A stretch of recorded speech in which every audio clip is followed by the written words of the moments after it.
Rajiv Mantri, in the way this debate plays out politically, Rahul Gandhi and the Congress want to make it seem as if the BJP and the Prime Minister favor the rich and the famous and those who are already well-to-do.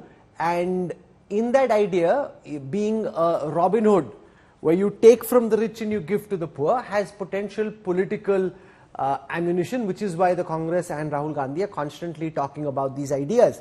Why do you think this is such a dangerous idea for India, given that we're trying to boost investment, increase productivity, get Indian industry to invest in the India story? What all do you think can go wrong if we actually do what's being discussed? You're on mute, Rajiv. Thank you, Rahul. So one of the fundamental things we have seen play out decade after decade and in region after region in India is that you can't make the poor people rich by making rich people poor. So grabbing from one group and giving to the other group does not change the circumstances of the poor people. And you know, the state where I'm from, West Bengal. West Bengal had a very well-documented experience in basically driving out industry and attacking business persons in this manner for better part of 3 decades. And look at the state of West Bengal now. What used to be once the industrial belt, not just of India, but of Asia, is now reduced to a wasteland because the state basically drove away all businesses. And this was the anti-business, anti-money, anti-wealth mindset prevalent in the state. Now, which is not to say that there should not be progressive taxation, there should not be welfare. No one is suggesting that. But the smash and grab mentality, which is coming out from the kind of pronouncements that are being made here, and some of the policy suggestions are being floated around. It is frankly nothing short of a disastrous path that is being sort of suggested by these groups and these. You're calling this a disastrous path? It's a disastrous path. There's no question about it. The sanctity of property rights is the very foundation of having a market-based economy. We have done all these experiments in previous decades. We have seen the failures. India has suffered the failures. And now again, someone is coming in 2024 and saying that, let's have a inheritance tax which takes away somebody's wealth. And frankly, even some of the statistics being cited by Mr. Arun, the Oxfam survey and all, they're utter rubbish. I mean, frankly, these surveys are comparing stocks with flows. The basic error of analysis here is to compare a stock with a flow. How can you compare the flow, which is the income of a group, with the wealth level which is prevalent because someone owns a company or, an entrepreneur has built up a certain asset base for themselves? What is more important is if you study the constitution or the composition of who's becoming a billionaire now in India, many of them are first generation entrepreneurs. These are people who have worked hard for 15, 20, 30, 40 years and created their own companies. These companies are operating in highly competitive markets. They are competing not just against Indian companies, but against global players in many cases. And that is how the entrepreneurs have accrued their wealth. Now someone comes along and says, ki, nahi, you don't deserve this anymore. We have to have a fairer society. I'm going to grab whatever you have built for yourself and take away your right to property. Take away your right to give on your property to whoever you like. And the state will decide where your property will go.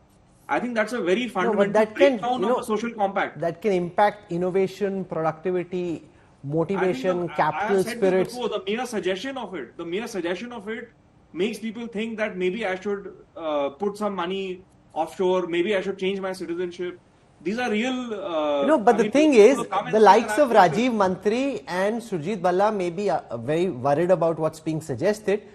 But the Aam Aadmi on the street, Shankar Iyer, and you've also covered politics for a long time, doesn't necessarily think if it's a bad thing. If the Congress can sell the idea that we'll take from the richest to the rich and give to the poor, the guy on the street who's much more than the number of rich people may start to think that, okay, that's not a bad... It is a disastrous idea as far as economics is concerned, but could it be good politics?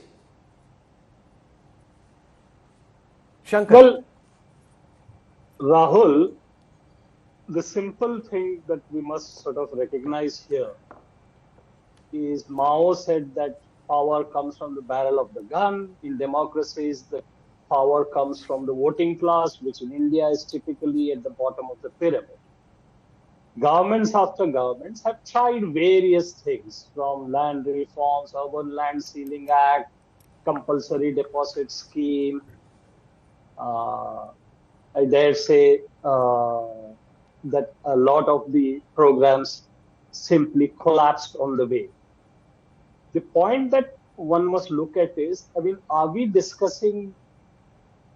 I heard somebody mention stocks and flows. So generally politicians, when they can't figure out flows, they try to impact the stock. So what is the transfer of wealth that is possible? And that is regularly discussed. Even in the BJP, some of the ministers in the early days did discuss inheritance tax. So there are those issues. The question that one must recognize is, how are we going to look at this idea? Is this going to be like Robin Hood politics, or is this going to be a progressive way to deliver welfare? We must disabuse ourselves from the notion that there is no distribution going on just now. Sure. The government of India spends over 5 lakh crores. There are several schemes, right from feeding 80 crore people free ration to providing private goods like homes, gas cylinders, toilets, and all. That is vastly different from trying to get one part of the society to part with its hard-earned income or savings. So the question that any party or Indians must look at is whether we can afford to disincentivize those who are productive in the economy. So the question is that if there is no growth, you will only be redistributing poverty. So we have to be very careful about these ideas. And these ideas, there can be a case for progressive taxation of dollar billionaires. Let's debate it. There can be a case for progressive taxation of capital gains over a particular point. But to have a blanket story of, inheritance tax without adequate debate. I'm glad that the Congress party has sort of distanced itself from what Mr. Pitroda has said. And him having been an advisor of Rajiv Gandhi would have or should have known the history of the inheritance tax, of the wealth tax, of India's 97% income tax regime,